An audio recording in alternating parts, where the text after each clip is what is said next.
예, 동물 안락사 논란을 빚은 동물권 단체 케어의 박서윤 대표가 오늘 영장 심사를 위해 출석을 했는데요. 법원이 어떤 판단을 내릴지 주목되고 있습니다. 한편 지난해 직장 내 괴롭힘 금지법이 국회를 통과했지만 이 직장 내 갑질 문화는 여전한 것으로 나타났는데요. 예. 오늘 관련 내용을 백성문 변호사와 함께 짚어보겠습니다. 어서 오십시오. 네, 안녕하세요. 예. 자, 오늘 그 동물 안락사 논란을 빚고 있는 동물권 단체 케어의 박서윤 대표가 영장 심사를 받기 위해서 법원에 출석을 했는데요. 먼저 그 모습부터 보시고 대담 본격적으로 이어가겠습니다. 함께 보시죠. 저는 20년 동물운동 하는 기간 동안 제 안위를 위해서 살아오지 않았습니다. 죽어가는 동물들을 감옥 갈 각오로 구해냈고요. 제 모든 것을 버려왔습니다. 단 한 번도 동물운동을 하면서 제 사익을 위해서 법을 어긴 적이 없습니다.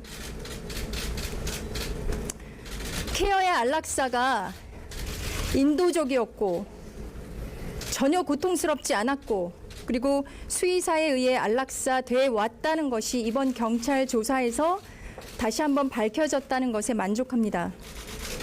그리고 3,300만 원 변호사 비용을 제외한 모든 후원금이 전부 동물구호 활동비에 쓰여져 왔다는 것이 밝혀졌다는 것에 만족합니다. 예, 박서윤 대표의 그 출석 전 모습이었습니다. 상당히 좀 할 말이 많이 있는 것 같고 또 표정을 봐도 좀 억울한 면이 또 없지 않아 있는 것 같다는 생각이 들기도 하고요. 일단 복귀를 위해서 박 대표가 어떤 또 혐의를 받고 있었는지를 좀 다시 한번 짚어보시죠. 사실 예. 박서윤 대표는 굉장히 소위 말해서 유기견들을 구조하는 활동으로 굉장히 언론의 주목을 많이 받았던 인물이잖아요. 그렇죠. 그런데 그 이면에 구조했던 개들을 200마리 이상을 안락사시켰다 해서 굉장히 논란이 많이 됐죠.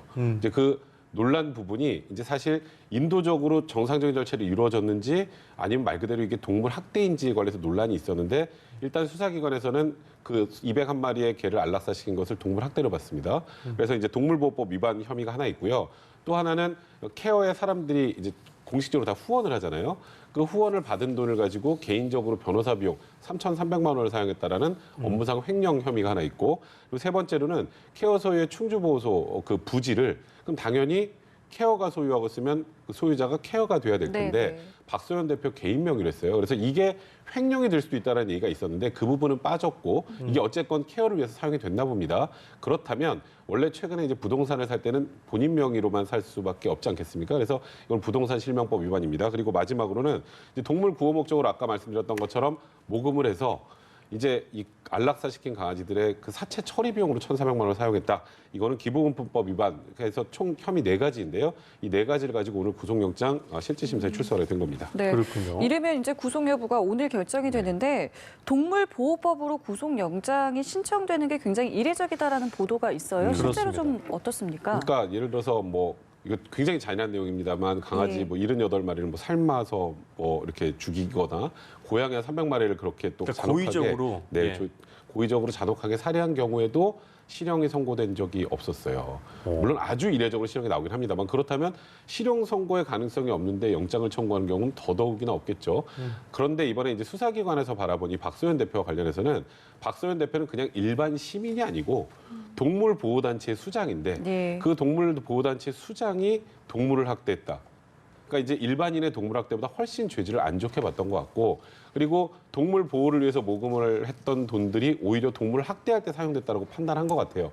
물론 조금 전에 이제 박서윤 대표의 얘기는 아니 이건 수의사에 의해서 인도적인 절차로 안락사가 진행이 된 거고 경찰 조사에서 밝혀졌다고 얘기했고. 근데 그건 밝혀졌다라는 건 밝혀진 거예요? 그러면 영장 청구를 안 했겠죠. 그게 그러니까요. 밝혀졌으면. 그러니까 수사기관과 바라보는 관점 자체가 다른 거예요. 박서윤 대표는. 그러니까 지금 그런 부분들이 있기 때문에 사실 이번 영장 청구가 다소 과하다고 보는 분들도 있습니다. 근데 제가 아까 말씀드렸던 것처럼 일반인이 아닌 동물보호단체 수장이기 때문에 죄질을 더 안 좋게 봤고 그것 때문에 구속영장을 일단 청구하지 않았을까.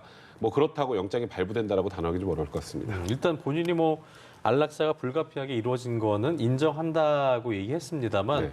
더 하고 싶은 얘기는 일단은 그 안락사는 수의사에 의해서 적법적으로 이게 좀 되어 왔고 네. 또 사익을 위해서 법을 어긴 적 없다. 이 말이 더 하고 싶은 것 같은 느낌 아니었어요? 아까 볼 때. 그러니까 지금 아까 박소연 대표 얘기 들어보면 변호사 비용 3,300만 원 쓴 건 인정하네요. 그러니까 업무상 횡령 부분은 인정하는데 통상 최근에 보시면 아시겠지만 이 업무상 횡령에 개인적으로 변호사 비용 썼던 게 생각보다 많이 들어가요. 근데 이거는 금액이 그렇게 크지 않기 때문에 업무상 횡령 3,300만 원 가지고는 영장이 발부될 가능성이 없습니다. 요거 하나만 가지고는. 하나만 가지고. 네. 그런데 이제 지금 제일 중요한 게 저 박소연 대표도 얘기하는 건 나는 구조동물을 오히려 더 잘 구조하고 그리고 이제 삶을 영위하기 힘든 그런 개체들만 모아서 인도적인 절차로 수의사를 통해 안락사를 했으니 네. 이건 동물학대가 아니고 적법한 안락사 진행이었다.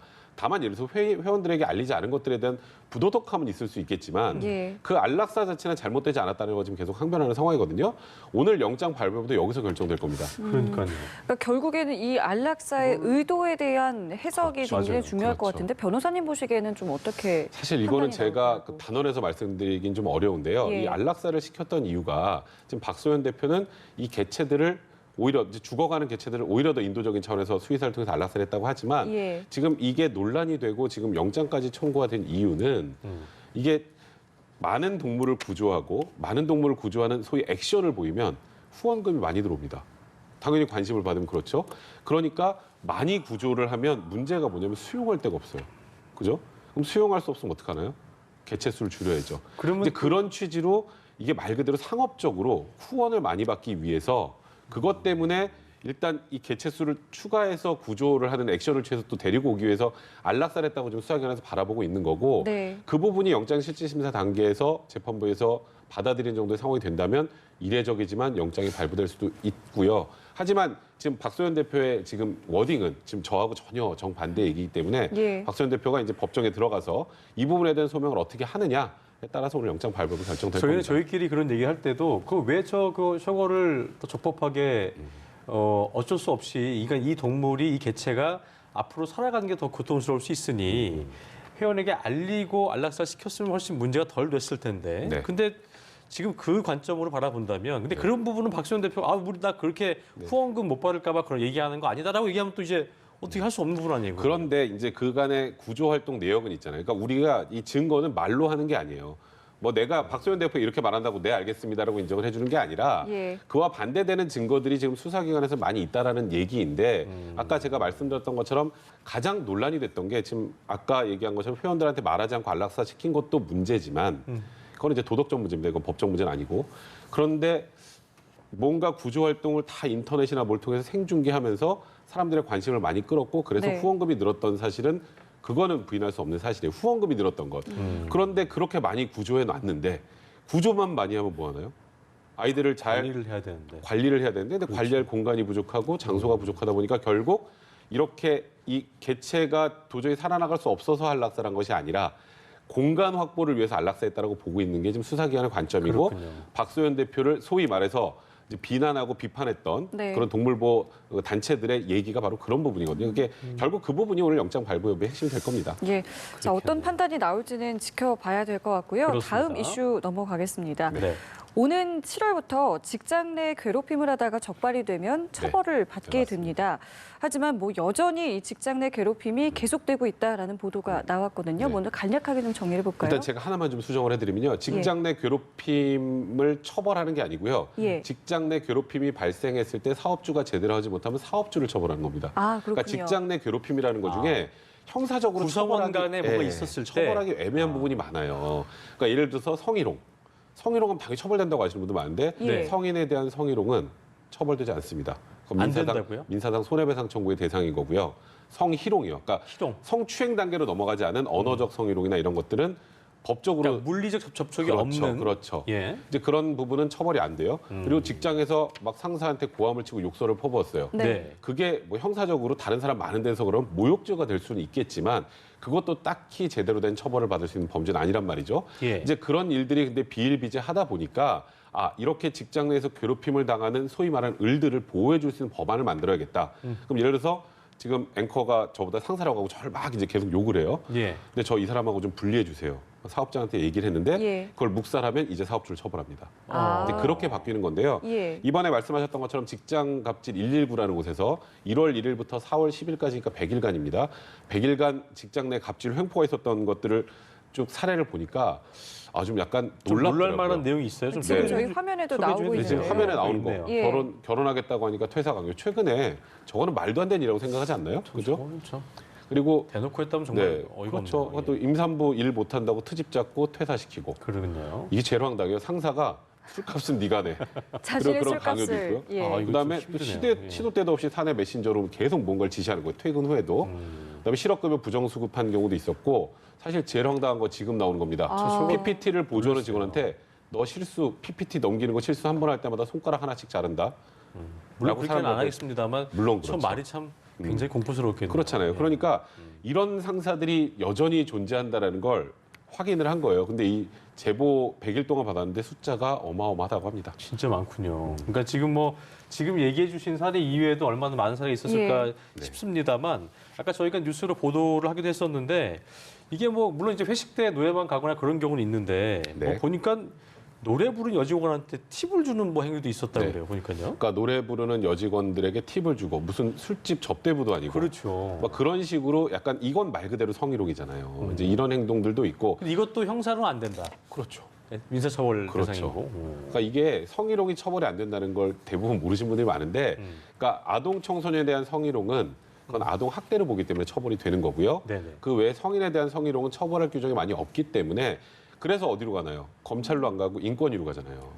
그 처벌이 안 되기 때문에 그러니까 이런 일들이 발생하면 네. 사실 이 사업주가 예. 이런 일이 발생할 때 예를 들어서 이런 뭐 갑질을 하는 상사들을 네. 뭐 전보 조치한다거나 퇴사 조치한다라거나 아니면 거기에다 대고 뭔가 징계를 해주면 좋은데 네. 그런 일들을 하지 않고 그냥 방치하는 경우가 많았던 거예요. 그래서 이번에 직장 내 괴롭힘 발생 시 조치 의무라는 건 네. 갑질하지 말라는 건 이 내용 안에 당연히 들어가겠지만 네. 갑질이 발생했을 때 이 을이 좀 무언가 회사 생활을 제대로 할 수 있게 뭐 예를 들어서 다른 곳으로 보내준다라거나 여러 가지 조치를 취해줘야 된다라는 거고요. 방임하면 안 되는 거군요. 네, 그렇습니다. 그리고 그럼요. 뭐 직장 내 괴롭힘 예방, 그다음에 발생한 이후의 조치 이런 것들을 제대로 이행하지 않으면 이제 뭐 3년 이하의 징역 또는 3천만 원 이하의 벌금형 아니면 아까 말씀드린 것처럼 필수적으로 해야 될 것들을 미리 이행하지 않은 경우에는 사업주에게 500만 원 이하의 과태료가 부과되는 그런 식으로 이제 법안이 이제 진행이 됩니다. 7월부터. 네. 근데 초반에 저희 변호사님께서 짚어주신 것처럼 이게 실효성 문제에 대한 이야기가 요즘에 계속 나오고 있는 건 사각지대가 있기 때문이라고 하는 건데 네. 신고자를 하는 사람이 분명히 있을 거 아니에요. 이 사람에 대한 신원 보장에 대한 부분도 상당히 좀 미흡하다라고 당연하죠. 하더라고요. 그러니까 사실 직장에서 A라는 상사가 저를 이렇게 대했어요라고 사업주한테 얘기했더니 직장 상사를 사업주가 불러서 야 제가 너 그랬다는데 맞아? 이거 하는 순간 큰일 나죠. 이 직원은 회사 못 다닙니다. 그럼요. 이제 그런 일들에 대해서 이런 비밀 유지 조치를 제대로 이행해주지 않은 것에 대해서도 이제 문제를 제기할 수 있어야 되는데 예. 그런 부분이 좀 미흡하고요. 또 하나 이게 제일 중요한 건데 직장 내 괴롭힘의 정의 어디까지가 괴롭힘인가요? 아, 그렇군요. 그렇죠. 예. 그러니까 지금 이 부분이 사실 이 법안이 통과되기 전부터 가장 논란이 됐던 거예요. 지금은 어떤 식으로 정의가 되어 있나요? 그러니까 지금 제가 아까 말씀드린 예를 직장 내 괴롭힘이라고 하는데 지금도 정확하게 이 부분의 직장 내 괴롭힘에 대한 범위 한계는 사실 정할 수가 없어요. 이제 그렇기 때문에 결국 이런 것들은 괴롭힘 나중에 방지법에 그런 내용이 구체적인 내용이 그게 안 나와 있어요. 그러니까 괴롭힘이라는 단어를 정의를 어떻게 해야 되나요?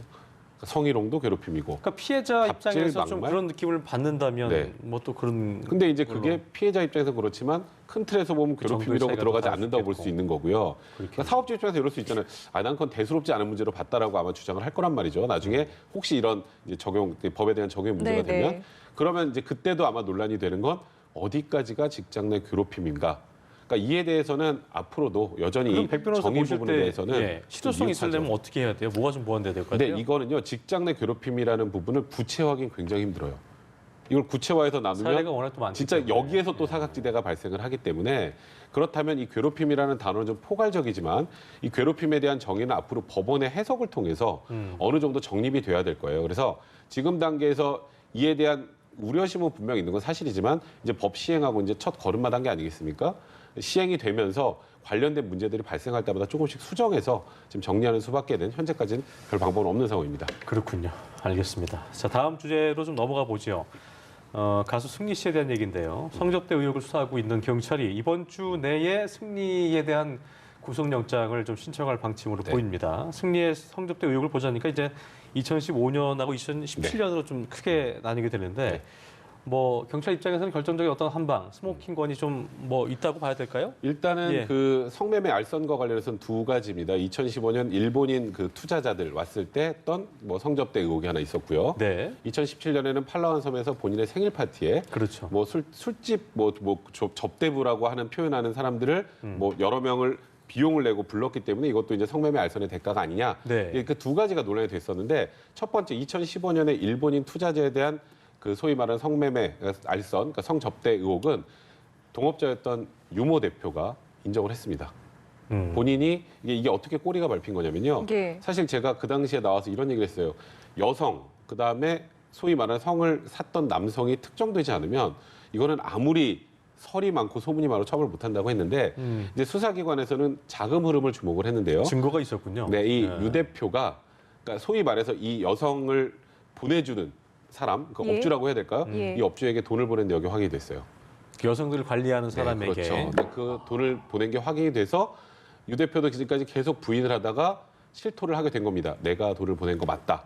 그러니까 이 이제 돈의 내용은 어떤 것이냐라고 네. 물었을 때는 뭐 딱히 방법이 답할 게 없었어요. 없었군요. 네, 그게. 근데 네. 이제 여기서 이제 두 번째 단계가 그럼 승리와 공모했느냐가 문제인데 네, 네. 승리는 이렇게 얘기합니다.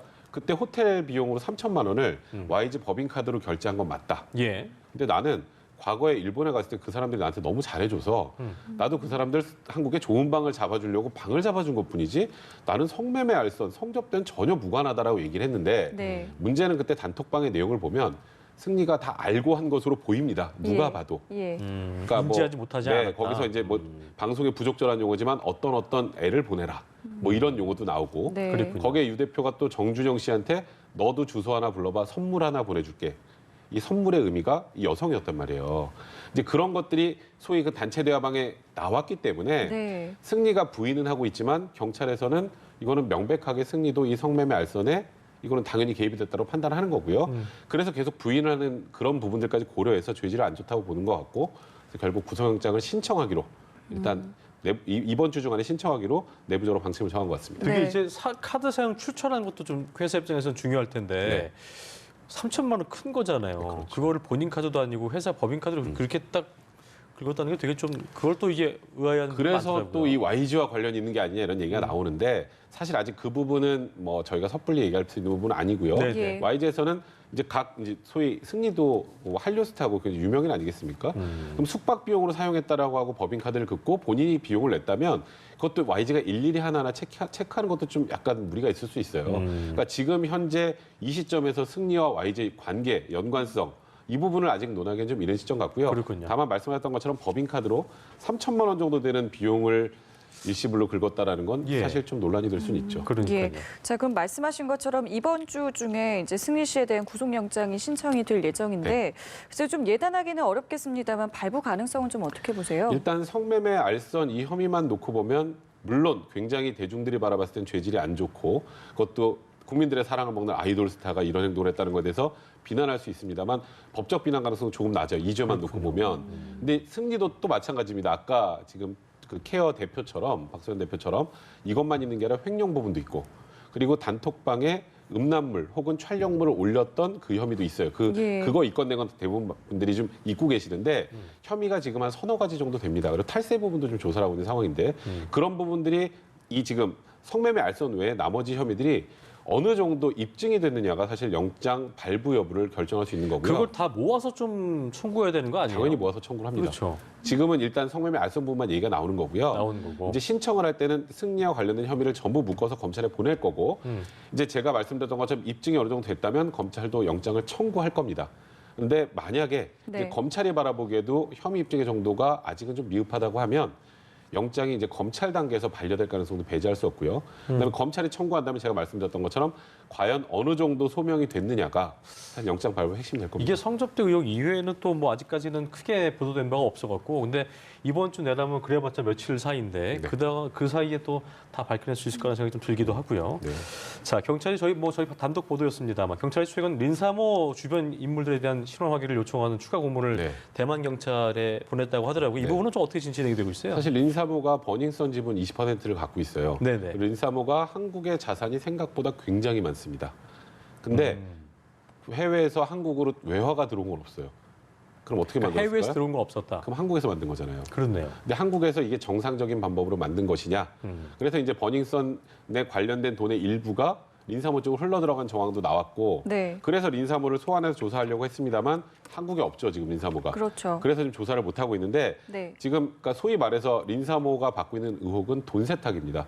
그리고 이게 불법 카지노나 뭐 이런 쪽 또 그 홍콩의 유명한 폭력 조직 삼업회와의 관련성 이런 것들까지 지금 논란이 되고 있어서 네. 지금 일단은 린사모와 린사모 주변 인물들에 대해서 지금 어쨌건 그쪽에도 해외 쪽에도 대만 쪽에도 이제 이에 관련된 좀 수사 공조를 좀 요청한 상황이고요. 네. 지금 현재까지는 린사모를 이게 린사모가 본명은 아닙니다. 예, 예. 이제 이 승리 씨가 사모님의 사모, 린자에다가 사모를 붙여도 린사모라고 하는 건데 같이 이 사람에 대한 수사는 앞으로 좀 더 진행이 돼야 되고요. 일단은 린사모가 한국에 오면 한국인 가이드 있었던 그 안모 씨만 지금 입건돼 있는 상황입니다. 예. 예. 지금 의혹만 있는 상태이기 때문에 뭐 강제적으로 소환한다거나 이런 부분은 좀 어려운 거죠. 아직은 좀 어렵죠. 이게 좀 더 범죄 혐의가 지금보다 훨씬 커야 될 거고요. 그러면 네. 사실 인터폴의 적색 수배 같은 것도 할 수 있을 거고요. 나중에는. 네. 그것도 강제성은 없는 거기 때문에 그렇죠. 대만 경찰이 얼마나 좀 적성을 띌 것이냐도 좀 그렇죠. 중요한 부분이겠네요. 근데 지금까지는 린사모와 관련해서 수상한 자금 흐름이 포착됐다 정도이지 예. 명백하게 린사모는 이런 범죄를 딱딱딱 저질렀다라고